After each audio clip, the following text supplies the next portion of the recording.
perkenalkan nama saya Nurul Haliza dengan NPM 211434106. Di sini saya akan menjelaskan materi kelompok 3, yaitu organ pada tumbuhan dan proses tumbuh-tumbuhan.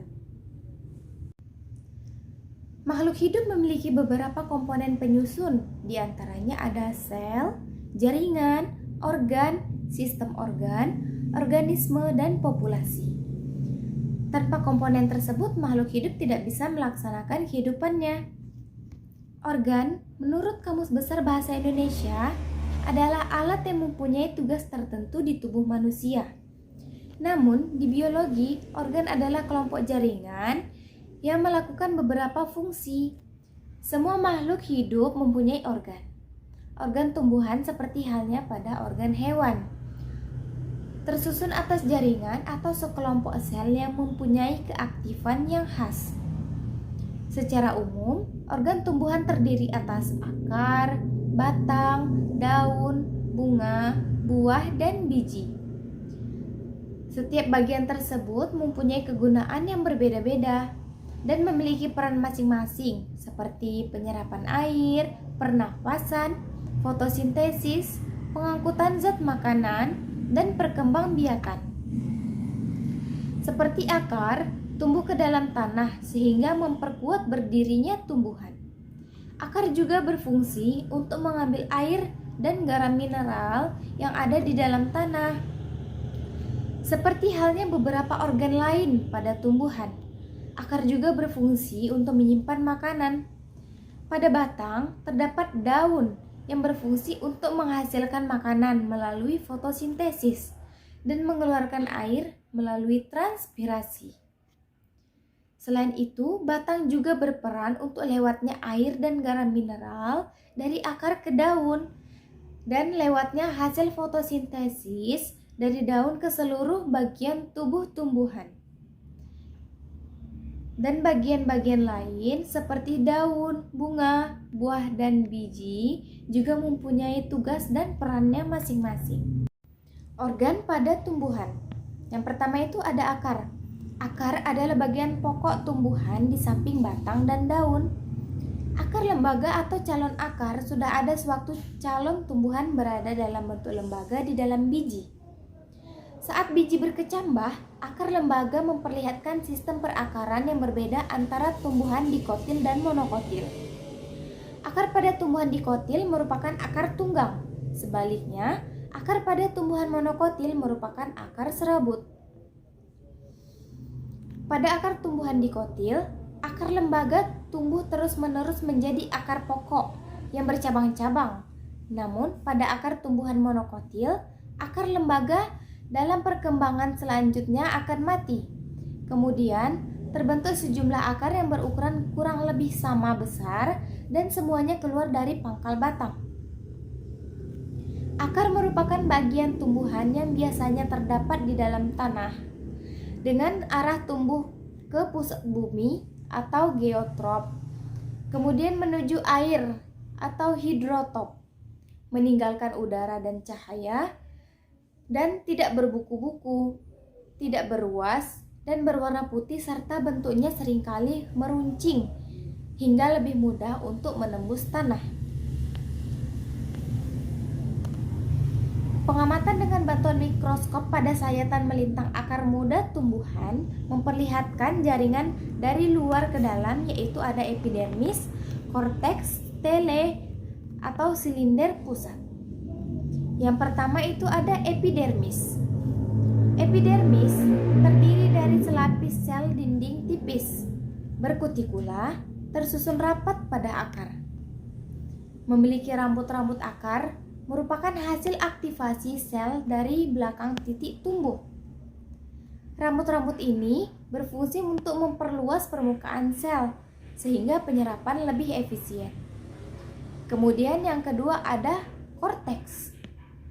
Terdiri dari banyak sel dan tersusun berlapis-lapis. Dinding selnya tipis dan mempunyai banyak ruang antar sel untuk pertukaran gas. Korteks menempati sebagian besar akar tumbuhan. Kemudian Yang ketiga ada endodermis. Endodermis terletak di dalam korteks. Endodermis berupa selapis sel yang tersusun rapat tanpa ruang antar sel. Dinding selnya mengalami penebalan gabus. Deretan sel-sel endodermis dengan penebalan gabusnya dinamakan pita Kaspari, sesuai dengan nama penemunya yaitu Kaspari. Penebalan gabus ini atau pita Kaspari tidak dapat ditembus air, sehingga air harus masuk ke dalam silinder pusat melalui sel endodermis yang dindingnya tidak menebal. Disebut sel penerus air. Endodermis merupakan pemisah yang jelas antara korteks dan stele. Kemudian yang 4 ada stele. Stele atau silinder pusat merupakan bagian yang terdapat di dalam akar yang terletak di sebelah dalam lapisan endodermis.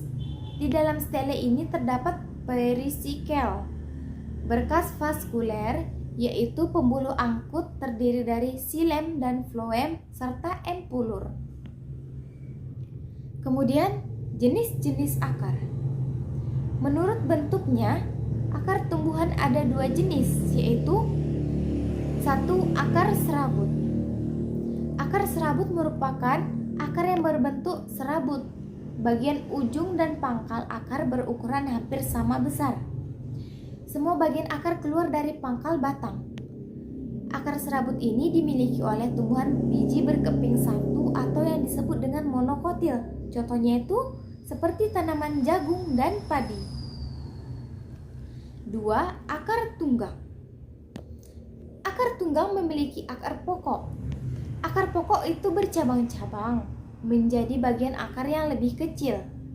Akar tunggang ini dimiliki oleh tumbuhan berkeping 2 atau dikotil. Contohnya itu seperti jeruk dan kacang-kacangan. Pada tumbuhan tertentu terdapat akar-akar khusus. Berikut ini adalah akar-akar yang mempunyai sifat dan tugas khusus. 1. Akar gantung. Akar gantung ini tumbuh di bagian batang tumbuhan di atas tanah.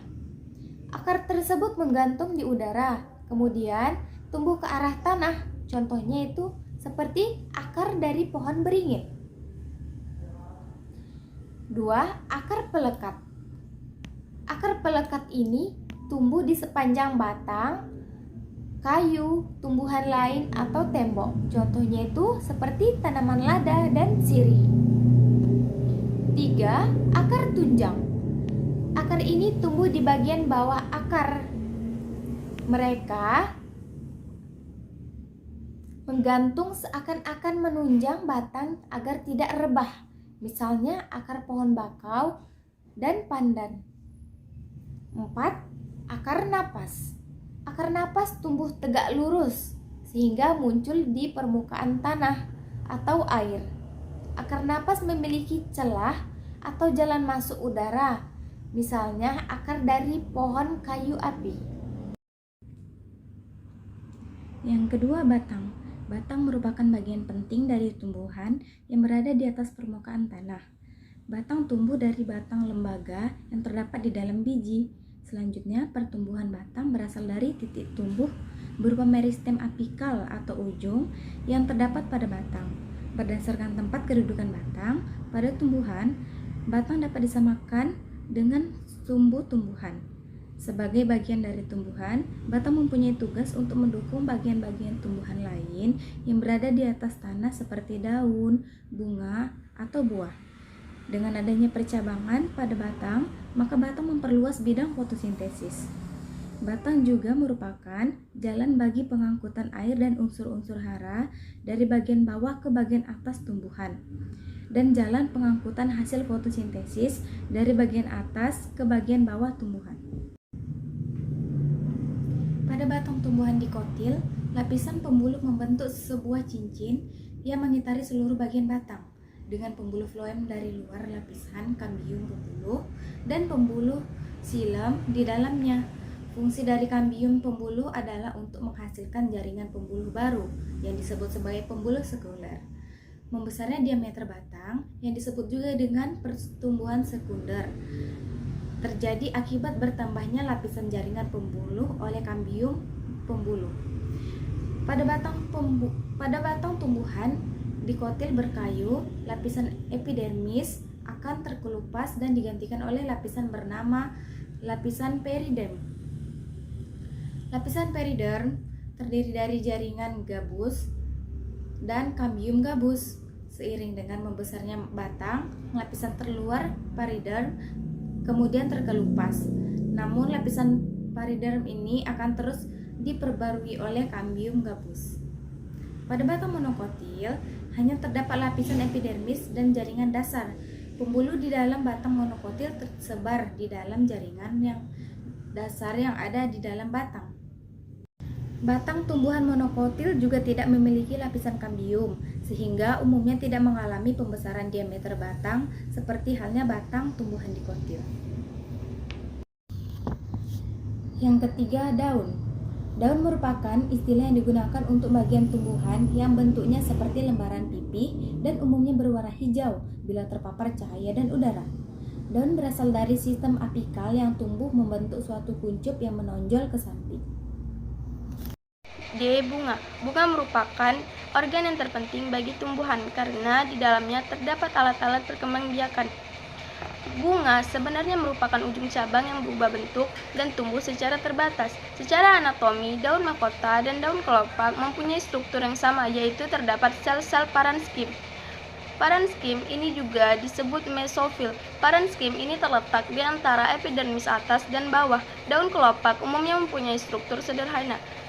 Epidermis daun kelopak pada bagian luar dilapisi kutin, stomata, dan trikomata. Seperti struktur pada daun, sel-sel daun kelopak ini juga mengandung klorofil. Struktur daun mahkota, sel-sel mempunyai satu atau banyak berkas pengangkut yang kecil-kecil. Daun mahkota mempunyai epidermis berbentuk khusus, yaitu berupa tonjolan yang disebut papila dan lapisan kutilaku. Secara umum, buah dapat dibedakan menjadi tiga. Yang pertama, buah tunggal, dan yang kedua, buah agregat, dan yang ketiga, buah majemuk atau bisa disebut dengan buah berganda.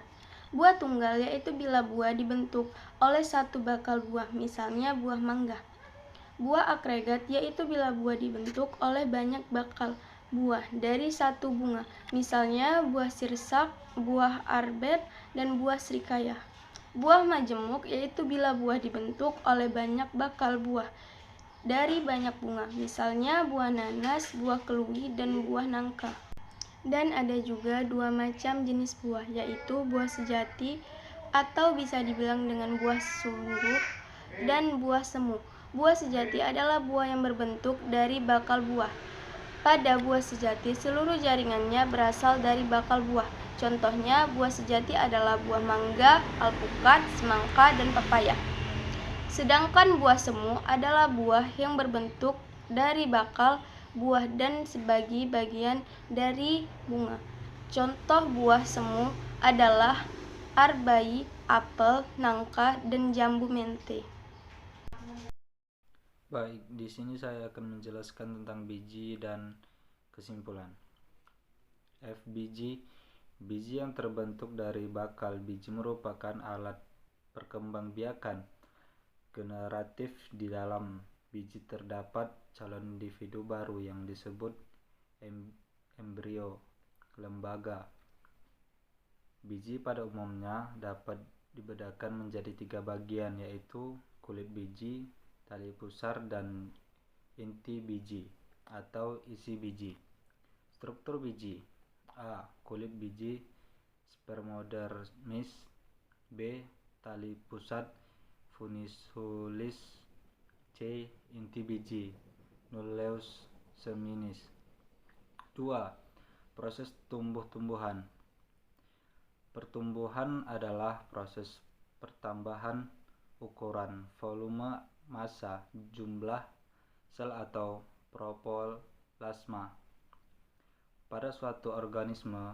Proses dari pertumbuhan ini bersifat irreversible, artinya enggak bisa kembali ke asal. Pertumbuhan pada tanaman bisa diukur secara kualitatif karena mudah diamati. yaitu terjadi perubahan jumlah dan ukuran macam-macam pertumbuhan pada tumbuhan. 1. Pertumbuhan primer. 2. Pertumbuhan sekunder. Penutup. Kesimpulan. Organ tubuh seperti halnya pada hewan tersusun atas jaringan, sekelompok sel yang mempunyai keaktifan khas. Secara umum, organ tumbuh terdiri atas akar, batang, daun, bunga, buah, dan biji. Setiap bagian tersebut mempunyai kegunaan yang berbeda dan memiliki peran masing-masing seperti penyerapan air, pernapasan, fotosintesis, pengangkutan zat makanan, dan perkembangbiakan laut. Setiap organ tersebut mempunyai struktur, baik struktur dalam anatomi maupun struktur luar morfologi.